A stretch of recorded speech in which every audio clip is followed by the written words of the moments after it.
నమస్తే రమగారు. నమస్తే జయ. రమగారు, మనము అనంత వ్రతం అని జరుపుకుంటాం ఈ నెలలోనే. దీని యొక్క విశిష్టత ఏంటి? ఎవరు జరుపుకుంటారు? ప్రత్యేకమైన నియమాలు ఏమన్నా ఉన్నాయా? అనంత పద్మనాభ చతుర్దశి అంటారు. భాద్రపద శుద్ధ చతుర్దశిని అనంత చతుర్దశిగా చెప్తారు. అయితే ఈ రోజున మనం గణేష్ నిమజ్జనోత్సవం చేస్తాం. వినాయక చవితి చవితి నాడు మొదలైంది కదా. చతుర్థి నుంచి, అంటే శుక్ల చతుర్థి నుంచి శుక్ల చతుర్దశి వరకు. చతుర్థి అంటే 4, చతుర్దశి అంటే 14. ఈ 9 రోజులు మనం గణపతి నవరాత్రులు జరుపుకుని చతుర్దశి నాడు గణపతిని మొత్తం అన్ని చోట్ల ఉన్న పెద్ద పెద్ద గణపతులందరినీ కూడా ఈ రోజున సాగనంపుతాం. 9 రాత్రులు కదా. అయితే ఈ రోజున ఈ అనంత వ్రతం చేసుకునే విధానం కూడా మనకి కనపడుతుంది. ఇదేంటంటే ఎవరి ఇళ్లలో ఈ ఆచారం ఉందో వాళ్లే చేసుకుంటారు. సాధారణంగా అందరూ చెయ్యరు. ఇది 14 సంవత్సరాల పాటు చేయవలసిన వ్రతంగా చెప్తారు. ఈ అనంత పద్మనాభుడు ఎవరు? త్రివేంద్రంలో ఉన్నటువంటి దైవం అనంత పద్మనాభుడు. మనకి ఆయన ఇట్లా పడుకుని సేనమూర్తిగా కనపడతాడు కదా. చివరి నుంచి చివరి దాకా చూసి తీరాలి అస్సలు. అయితే అలాగే పడుకుని ఉన్న సేనమూర్తిగా కనపడేవాడు శ్రీరంగ సాయి ఒక ఆయన ఉన్నాడు మనకి. శ్రీరంగనాథుడు ఉన్నాడు. వీళ్ళందరికీ లేని ప్రత్యేకమైన పేరు అనంత పద్మనాభుడుగా ఉన్నాడు ఆయన. ఈయనేమో శ్రీరంగనాథుడు అంటాం. అదే శేషసేనం. అవును. అట్లాగే నాభికమలం పాదాల చెంత అమ్మవార్లు కూర్చుని ఉండటం అలాగే ఉన్న కొంత ప్రతిమా విశేషంలోనూ తేడా ఉంది, పూజా విధానంలోనూ తేడా ఉంది, ప్రాంతీయమైన ఆచారాల్లో కూడా తేడాలు ఉన్నాయి. అనంత పద్మనాభుడుగా చెప్పబడేవాడు అక్షరాల ఆయనే, త్రివేంద్రంలో ఉన్నవాడే, ఎంతో సంపదలు కలిగిన వాడుగా చెప్తారు. ఈ అనంతుడు ఎవరంటే ఆదిశేషుడిని అనంతుడు అంటారు. ఆయన తన 1000 పడగలతోటి భూభారాన్ని మోస్తాడు. ఆయన్ని కూడా విష్ణువంశ సంభూతుడుగానే చెప్తారు. ఈ అనంతుడి స్వరూపంలో ఇట్లా 1000 పడగలతోటి ఆదిశేషుగా భూభారాన్ని మోసేవాడే ఆయనే. విష్ణువుకి పానుపుగా ఉన్నాడు. ఆయనతో కలిసి ఆయన మానవావతారాలు ఎత్తినప్పుడు ఆయన తమ్ముడుగాను అన్నయ్యగాను అట్లా జన్మించాడు. రామావతారంలో రామానుజుడుగా ఉన్నాడు. రామానుజుడు లక్ష్మణ్ స్వామి. అక్కడి నుంచి కృష్ణావతారంలోకి వచ్చినప్పుడు ఓసారి తమ్ముడుగా సేవించి ఈసారి అన్నగా సేవలు అందుకున్నాడు. ఇక్కడ బలరాముడు అవతారంలో కనపడతాడు. ఆయనే కలియుగంలో అనంతుని యొక్క అంశావతారమే భగవద్ రామానుజులని కూడా చెప్పబడతారు. అయితే ఈ అనంత వ్రతాన్ని 14 ఏళ్ల పాటు ఆచరించాలి.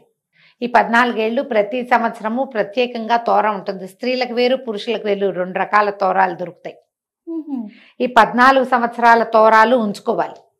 ఉంచుకొని 14 సంవత్సరాలు పూర్తయ్యాక అప్పుడు ఉద్వాసన చెప్పుకుంటారు.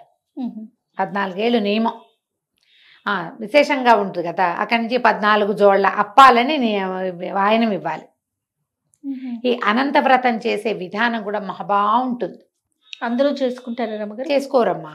ఎవరి ఇళ్లలో ఉందో జరుపుకునేదే. నువ్వు కావాలంటే మొదలు పెట్టుకోవచ్చు, చేసుకోవచ్చు. మనం కూడా మనకి ఆసక్తి ఉండి ఏదైనా అద్భుతమైన వ్రతం చేసుకోవాలని ఉంటే సత్యనారాయణ వ్రతం లాగానే లక్షణంగా అనంత వ్రతం చేసుకోవచ్చు. కానీ ఓసారి చేసి మానకూడదు. 14 అది 14 సంవత్సరాలు చేయవలసిన నియమం.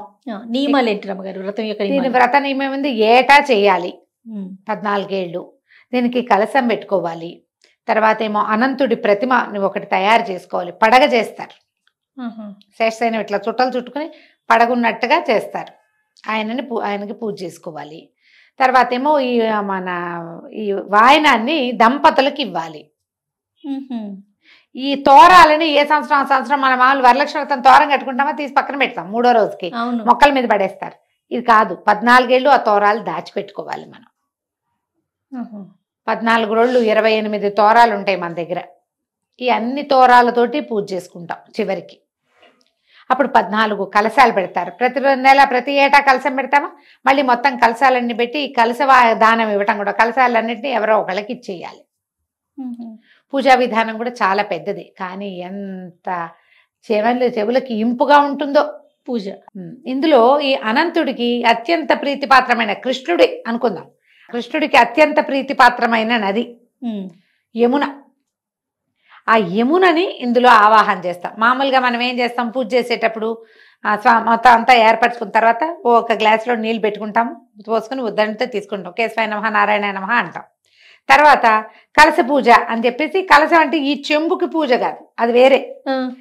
ఒక గ్లాసులో నీళ్లు పోసుకుని ఈ దీంట్లో గంగే చైమనే చైవ గోదావరి సరస్వతి నర్మదే సింధు కావేరి జలేస్మిన్ సన్నిధిం కురు అని ఆయాంతు ఈ ఏ గణపతి ఎవరు పూజ చేస్తామో వాళ్ళ పూజార్థం దురితక్షయకారకములైన జలాలుగా ఈ గ్లాసులో నీళ్లు మారాలని చెప్పుకుంటాం.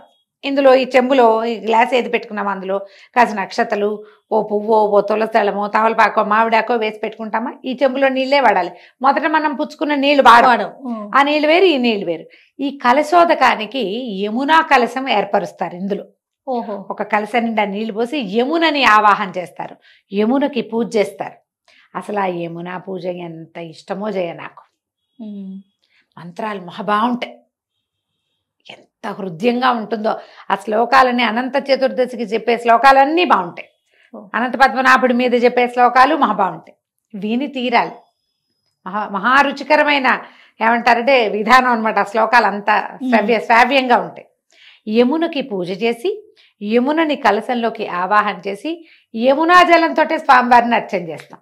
ఆయనకి అభిషేకం కూడా యమునా జలంతో. ఆయన మరి జననం అప్పుడు యమునా నదిని దాటి వెళ్ళాడు. ఆయనకి ఎంతో ప్రీతిపాత్రమైంది యమున. అందుకని యమునా పూజ ఒకటి చేస్తారు. ఈ యమునా పూజ అయిన తర్వాత మొత్తం పూజా విధానం అంతా చేసి 14 జోళ్ల అప్పాలని నివేదన చేసి, 14 జోళ్ళేమో వాయనానికి